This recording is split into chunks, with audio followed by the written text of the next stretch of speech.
एक आदमी कहता है कि गुरबत बड़ी सी और माँ बाप का मैं एक ही बेटा सा। मैनू एक जगह ते ना पता चलिया कि एक फैक्ट्री है ते उत्थे अच्छी मजदूरी मिल जाती है।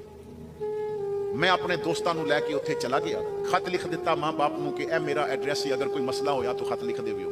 कुछ अरसा बीत गया, मैनू मेरी वालदा का खत मिलिया कि बेटा मैं बीमार हो गई हाँ, बाप तेरा वैसे मंजी ते।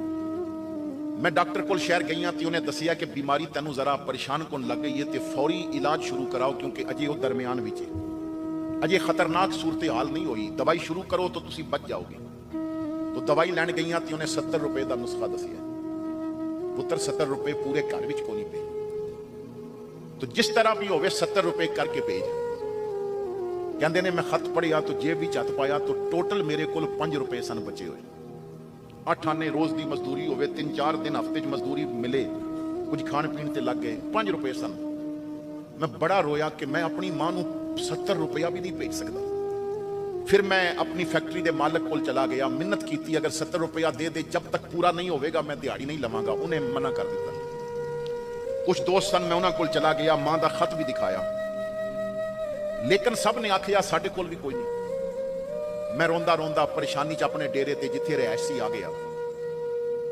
मैं ना मां का खत निकालिया जेब चो, सोचिया कि 5 रुपए ने वो भेज देना तो लिख देंगा कि गिरां विचों किसी को मंग लो, मैं नाल नाल भेजदा रहांगा।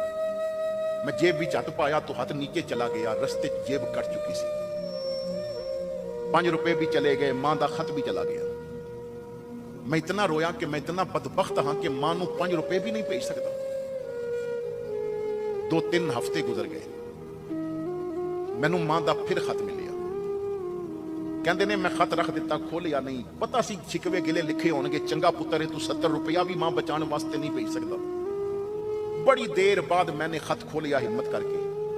सलाम तो बाद मां ने ना बड़ियां दुआवां लिख के किया, पुत्र जूंदा रहो, तेरे भेजे 70 रुपए मिल गए सन। मैं दवाई ले आंदी, बीमारी काफी हद तक बेहतर हो गई है। डॉक्टर कहता तुसी खतरे तो निकल गए हो पुत्रा, तू पता नहीं कि 70 रुपए भेजे होंगे। कहते ने मैं खत रख दिता, सिर पकड़ के बह गया। मां सामने मैनू सरखरू किसने कर दिता, शर्मिंदा होने तो किसने बचाया, मां नू 70 रुपए किसने गले, कौन है फरिश्ता।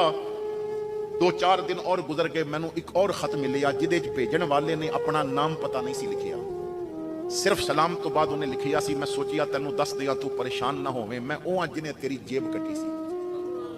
5 रुपए लभे, मैं बड़ा खुश होया, अज बड़ा तीर मारे है। पर एक खत सी जदों पढ़िया तो तेरी मां दा सी।